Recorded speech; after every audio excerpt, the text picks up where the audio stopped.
So do you know how to do this? Let's learn.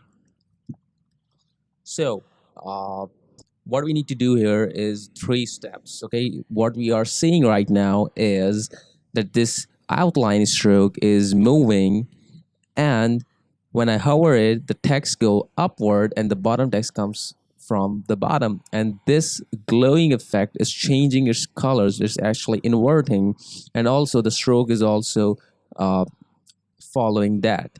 So how can we create that? So we need to create in mind that, okay, so when I'm not hovering it, so it's changing its state. So what we need is to create a button. Okay, so I was teaching this to another person, so I already made this, but I'll start from the scratch again.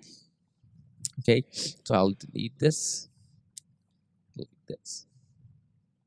So here we are in the Figma, and what we really need to do is we have created this MacBook frame with a dark background because it looks nice.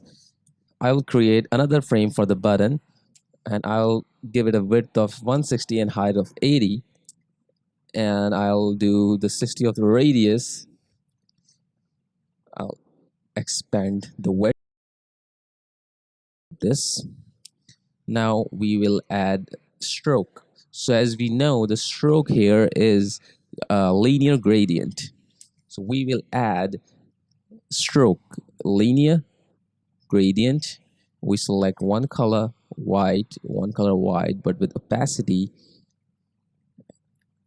and we'll increase the stroke to 1.5, and then we will change its location. Okay, now it looks like it's a glass effect. It's a glass effect, so the light comes from left, like the lights coming from my right. Okay, so I need to add text get started. Okay, I like this font though, it's just. I will center align it. I will not make the auto layout in this button because I'm going to show you something, and this animation requires you to go beyond that. So we're not auto layouting this button for now. We need to have two text, like get started should have two. Okay, why I'm doing this is that the second one I will put it back in the bottom. The reason is that when we are going to smart animate it, the middle one will go up, and the bottom one, the masked one, will come into play in the picture, and it'll get into the center of the button. So it'll create the animation. So the get started one will go up, and bottom will be in the middle of the button.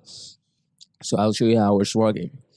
Okay, so right now I'll put it outside of the frame and call it a button. Press Control Alt K for the component. I don't know what are the keys for Mac. I think it's Command Alt K.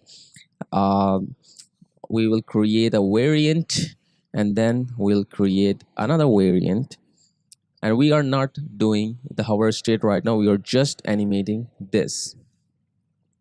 As you see, it's moving. So what we'll do is very simple. You select the other variant number 2, and we will do the reverse. You can do by this, flip the gradient, or you can rotate the gradient. So we are flipping the gradient. Okay, so we have two ends of strokes, two ends of the gradient. Now it's easier to animate by prototyping it after delay. Okay, so what we'll do is um, by doing after delay, it will keep in the loop. Okay, it will be in the loop. We'll do 1ms, and what we can do is change the variant number 2. Animation would be smart animate, and the same goes to this. There's this shortcut key when you click on the link and Control C and Control V, so it's going back into this, the same animation, the same prototype setting we have set, so we can drag it over here like this. Okay, so now what we have here, we can see is we are doing this, getting it center. Let's hit the play button. See, it's now moving. It's not moving so fast, so we don't want that. So what we'll do is select both of the button, and it says mix because obviously we have changed the variants, but we can change the animation speed by collecting both of them. It looks nice. It's like moving around. What you can do is you can play and you can rotate the whole linear gradient, and we can do that as well, but I'm not doing that right now because it's time consuming and we are doing it a short tutorial. So next we are creating another variant, and in this variant we are going to create a gradient that you can see in this one. This is two gradient in the glow, like orange and pinkish purple. So it's keep changing and it has both colors. So how can you create shadow with linear gradient? Because it's not possible directly from here. If you select colors, you cannot select linear gradient over here. If you know this, you can tell me, but I don't see any option here. So there is this hack. So for example, I'm taking this color, and what I'll do is I'll do plus 10, and it'll go there, x plus 10, and y will be 0. So now the horizontal position is 0, and our horizontal position is actually 10, and the y is 0. So it's staying in the same line, but it's moving towards right because we have moved it to 10 pixel to the right here. So now we'll do is 80% blur. It's too much. Okay, and we'll do a little bit of opacity over here. Maybe 85 is fine for the sake of tutorial. And then we will do is another add drop shadow. And now we'll do minus 15. So what it'll do is it'll go back to this position from the left side. So it'll create that kind of gradient. So we'll do minus 15, blur is 24, y is 0, and we'll select another color.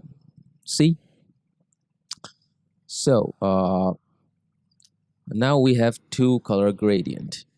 Now what we have to do is we will do the same effect that I told you, that is going upward and the other text is coming from back. So we'll do that. We can do that by kicking it up and select the other get started, and it will come into the play. Now it's coming from the bottom. So when we start smart animate, it's easier, it's very easy to come from the bottom. Now what we need to do here is we need to create another variant, and what this variant will be is just the change of locations. Okay, so we reverse the whole thing. Reverse the colors over here. We reverse their positions. So now we have all the details, but still we are missing one thing, is that the stroke is also moving when I hover. So what we need to do is I need to change the stroke like this, and I need to add another after delay. Okay, and this delay will be here.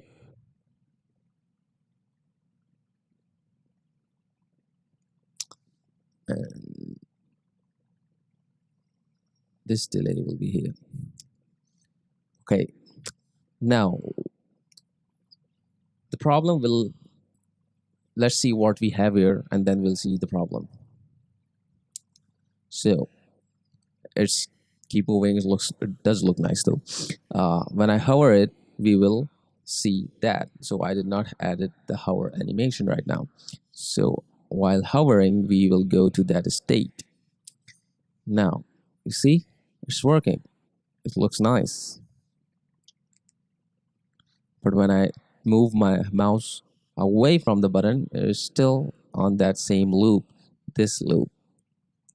Why is that happening? Because when I was hovering this, the state is changing into this, right?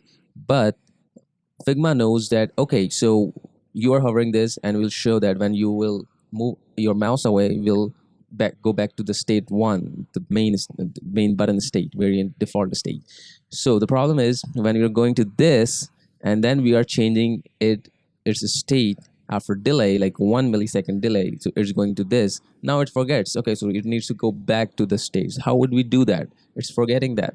So what we need to do here, uh, we just have to create another interaction.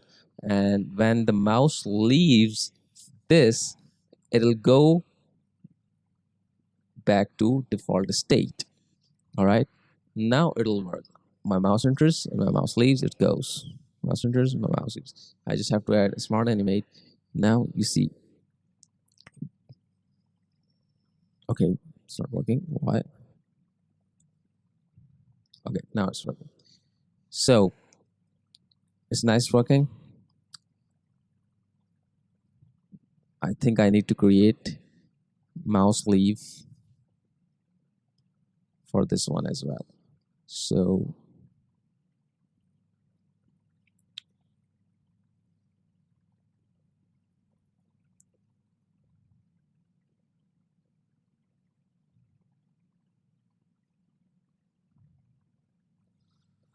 see, so I created two while hovering into this, and I created two mouse leave because whenever it's changing its states after delaying, it'll work in every case. So let's start again by understanding what I did here, so you will not get confused. In the first state, what we did here is we create delay so we can animate this outline, okay, and then the other interaction was hover. So when you are hovering this button, it'll go there. Same for this. When you're hovering this button, it'll go for here. Why we're doing this? Why we are applying hover on both of the button? Because if it's in this state, when you hover it, it'll not go to that state and it'll forget. Okay, so what we need to have create, you know, states for the interactions for the both.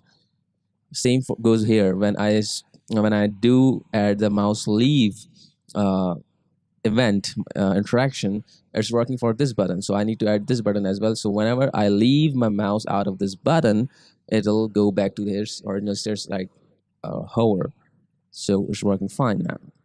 And the button, and the simple thing that we do is we copied the text here. So we have two text, one in the bottom, it's hidden, and one in the middle. Whenever we need to animate it, whenever it's changing state, we took the middle one to the top and bottom one in the middle. So it'll create this nice swoosh animation over here, slide animation of the text. You can do a lot with this kind of technique, and you can create a lot of crazy buttons, to be honest, crazy looking buttons. And I'll create a lot tutorials how to do that as well. It's my first tutorial on this channel, so I'll keep improving my speech in this one. So this is it. So see you on the next one, right?